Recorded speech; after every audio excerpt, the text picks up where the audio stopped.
Rikthehemi sërish në studio në këtë transmetim të drejt për drejt, këtu në ekranin e televizionit Fox News. Vim të mbetemi po së bashku në hapësirën e intervistës. Për gjatë minutave në vijim do të ndalemi tek vota e diasporës dhe surprizat që priten nga kjo votë kaq shumë e kërkuar dhe nga kjo votë kaq shumë e trumbetuar nga të gjitha partitë politike. Do të jemi një komunikim të drejt për drejt me Alba Kepin, kolegen ton nga Italia, me të cilën do të diskutojmë rreth asaj se çfarë është duke ndodhur aktualisht në Itali, duke qenë se edhe zarfet me fletët e votimit kanë mbërritur dhe madje më shumë se 102.000 zarfe janë kthyer në Komisionin Qendror të Zgjedhjeve nga kompania e cila është duke u marrë me shpërndarjen dhe rikthimin e votave në Shqipëri, kompania DHL. Alba, të përshëndes, faleminderit që je sot në Fox News. Faleminderit për ftesë. Alba, fillimisht ne do ta nisim së bashku me votën e diasporës. Italia mban vendin e parë me 46.000 votues dhe kjo ka qenë edhe është dukur për hir të së vërtetës që në fillimet e regjistrimit të emigrantëve shqiptar nga çdo vend i botës, Italia është në vend të parë, ndjekur nga Gjermania dhe më pas nga Greqia dhe një sër vendesh të tjera. Si paraqitet aktualisht situata në Itali, Alba? Kemi patur të bëjmë me problematika sa i takon procesit të votimit të emigrantëve dhe si e ke lexuar të gjithë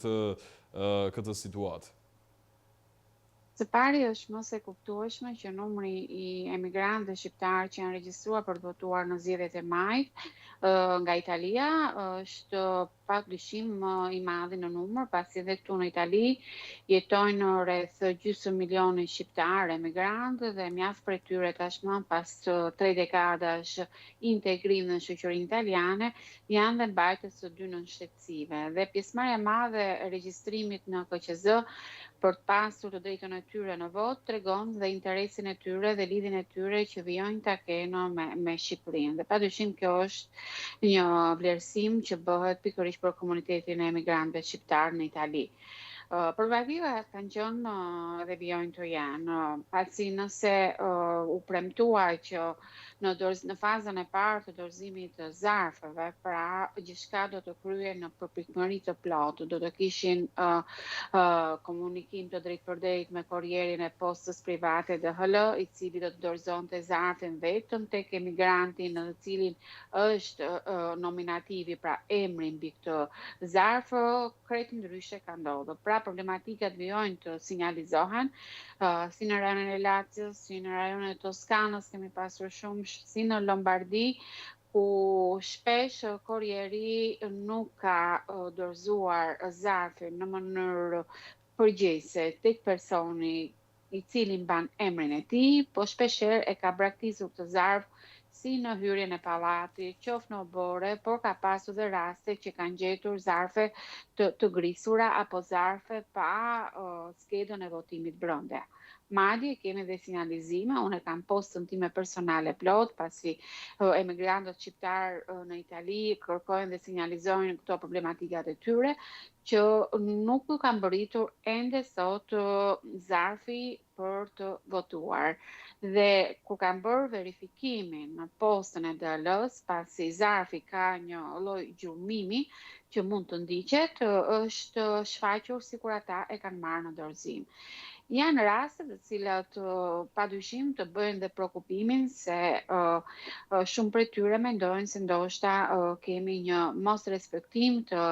ligjit, të drejtës së tyre për të njohur kjo votë. Plus që kemi pasur edhe sinjalizime të tjera që edhe nëse zarfi ka mbërritur në kohë, pra është marrë në dorëzim nga vetë personi mbi të cilin është nominativi në këtë zarf, në fazën e dytë, që vijon të jetë dhe një nga më problematike, që do të thotë që faza pasi është plotësuar skeda e votimit, sipas ligjit dhe normativës dhe informacionit që të gjitha partitë, forcat politike kanë shpërndarë tek diaspora, do të jetë pikërisht, duhet të ishte pikërisht dhe kurrieri, pra i postës private, që do të vinte të merrte të zarfe. Dhe kjo fazë e dytë ka sinjalizuar mjaft problematika dhe organizimi i emigrantëve në Itali është bërë në mënyrë individuale, në mënyrë personale. Kanë gjetur pikat më të afërta të postës private DHL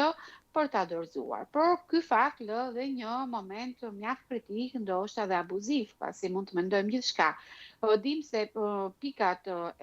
zyrtare të postës DHL-s në territorin italian janë të pakta, por ka mjaft zyra të tjera të cilët janë të autorizuara për të marrë në dorëzim dërgesa të DHL-s. Dhe pikërisht në këtë fazë të dytë kanë dalë dhe emra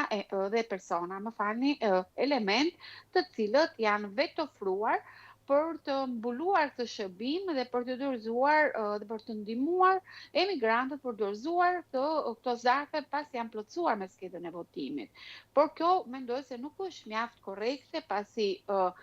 nuk respekton paktin që u bë qysh në momentin kur u aprovua ligji për votën e emigrantëve. Pra, kurse si, kjo vot apo ky zarf i cili ka të dhëna sensibile, ka një të drejtë ligjore, e cila influencon dhe zgjedhjet politike në një vend si Shqipëria, nuk duhet kurse si të shkojë dorazi apo të kalojë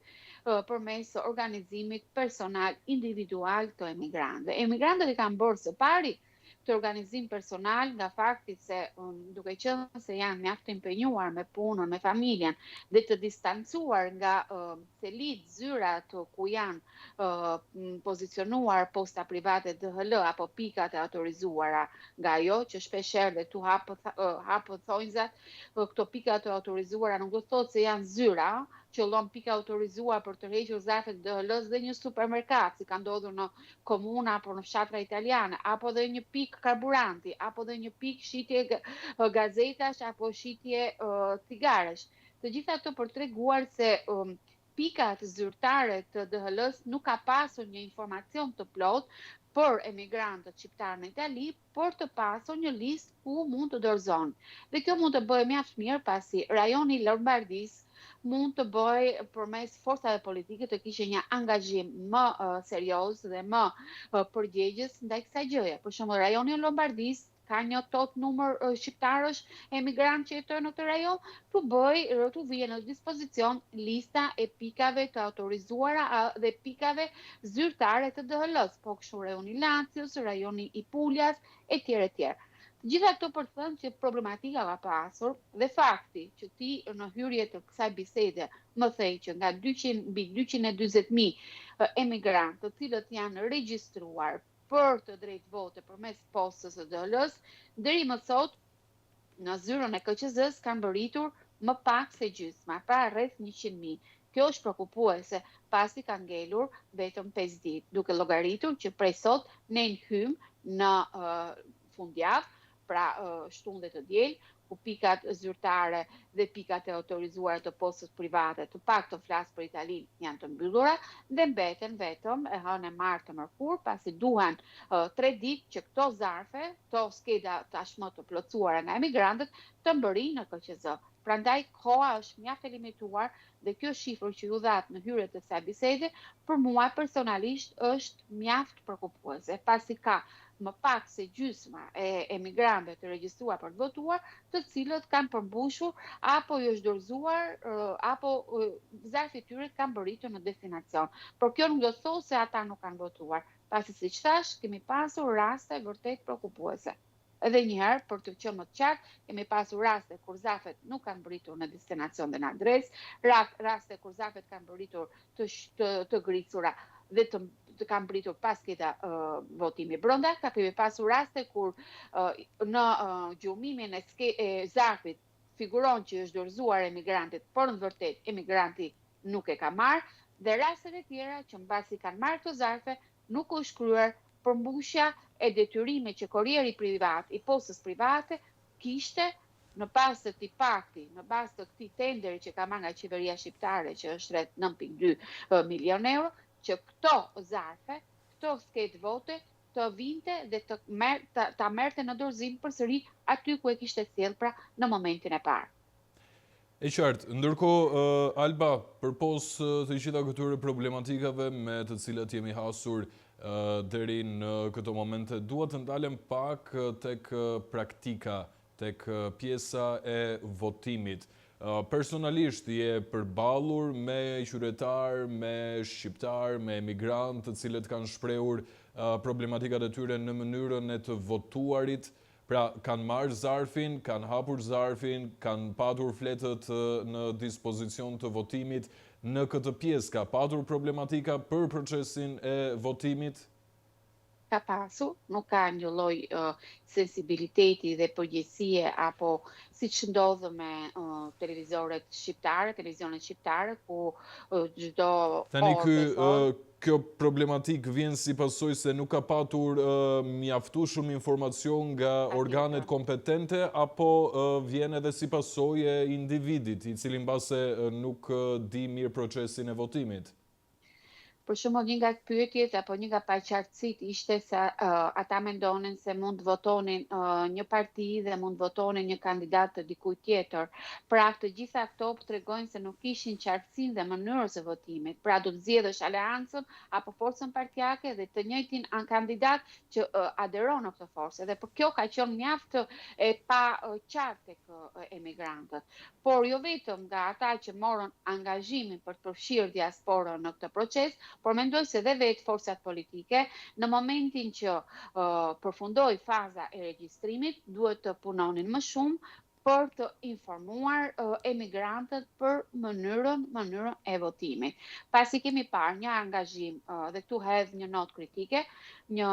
angazhim mjaft të madh të gjitha forcave politike në fazën e parë ku bë thirrja që emigrantë nderuar kudo në botë që ndodheni regjistrohuni për të pasur të drejtën e votu në zgjedhjet e majit të 2025. Dhe mbasi mbaroi faza afati kohor i regjistrimit, pati një lloj neglizhence, një lloj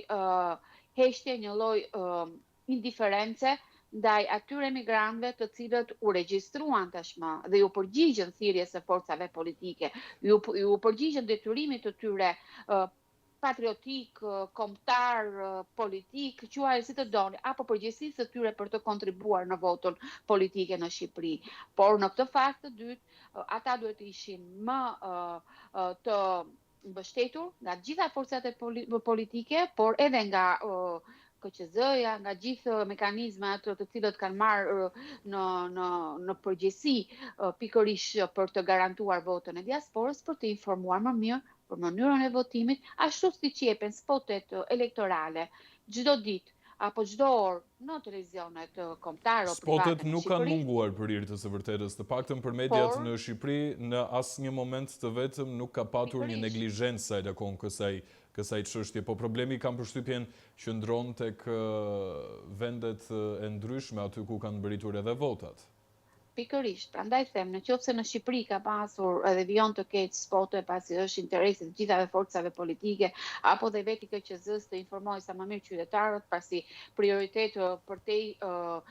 ecurisë demokratike të votës është dhe pjesëmarrja në votë, pasi ajo tregon dhe përgjegjësinë edhe demokracinë e një vendi, pra është mos e kuptueshme që spotet elektorale të jenë dhe të vijojnë të jenë kaq të shpeshta. Të njëjtat mënyra, forma apo instrumente duheshin gjendur që në këto spote të ishin në informimin dhe të diasporës. Pasi jo të gjithë kanë aparate digjitale për të ndjekur televizionet shqiptare, jo të gjithë kanë kohën e duhur për të ndjekur, por mendoj se forcat politike, pasi përfundoi procesi i regjistrimit për të cilën ata të gjitha forcat, nga partia më e vogël deri partia më të fuqishme kryesore në vend, punuan fort të kishin angazhimin e diasporës në regjistrim, por nuk duhet përfundonin aty. Pra u vure një lloj hezitimi, një lloj heqje nga faza e mbylljes së afatit të regjistrimit të emigrantëve në KQZ dhe më pas nuk u pa i njëjti angazhim, i njëjti vlerësim, edhe e cilësoj vlerësim, pasi nuk mjaftohen vetëm kandidatët të cilët vinin dhe fotografoheshin me diasporën. Pati neglizhencë nga kush, Alba?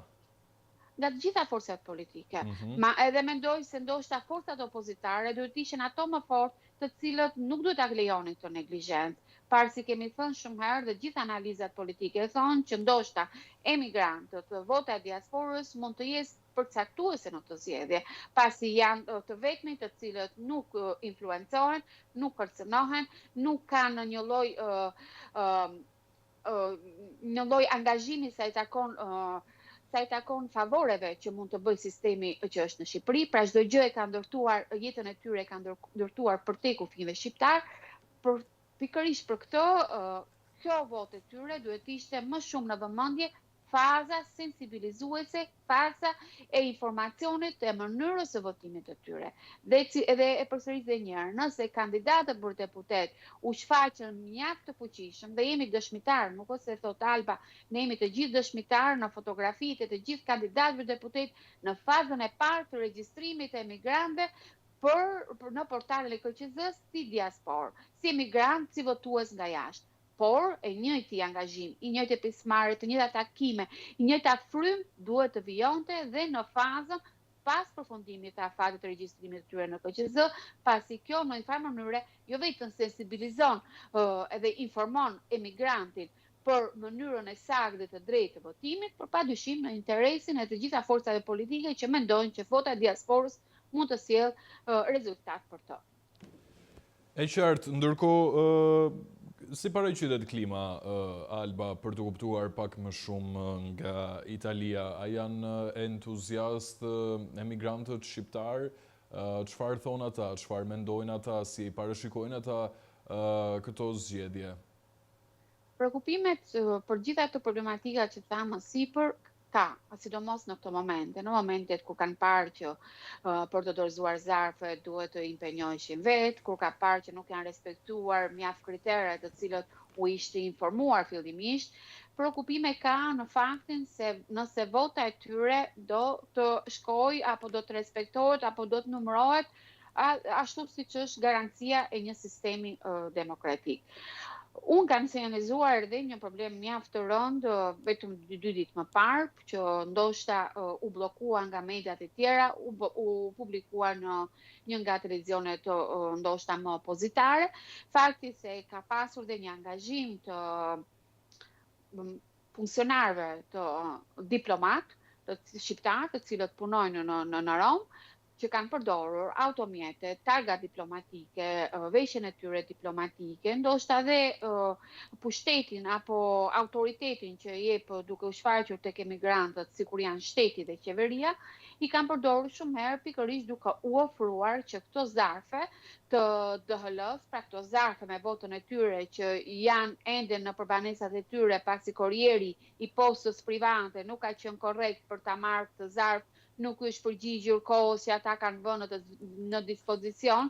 shpeshherë janë ofruar këta persona me veshjen e diplomatit, me autoritetin e diplomatit. Unë i kam dhe evidentuar, i kam parë dhe fotografisë, se kanë qenë vetë emigrantët që mi kanë sinjalizuar, dhe kjo është një tjetër fazë shqetësuese që mendoj se ndoshta forcat politike që kanë interesin për të kuptuar se këtu po bëhet një lloj abuzimi i pushtetit për sa i takon orientimit të votës emigrantëve, duhet të jenë mjaft të kujdesshëm. Por ne jemi gazetarë dhe më shumë se sa të denoncojmë dhe të themi të vërtetë me fakte, prova dhe me numër targe dhe me elemente të tjera, dhe të gjitha këto fal sinjalizimit dhe fal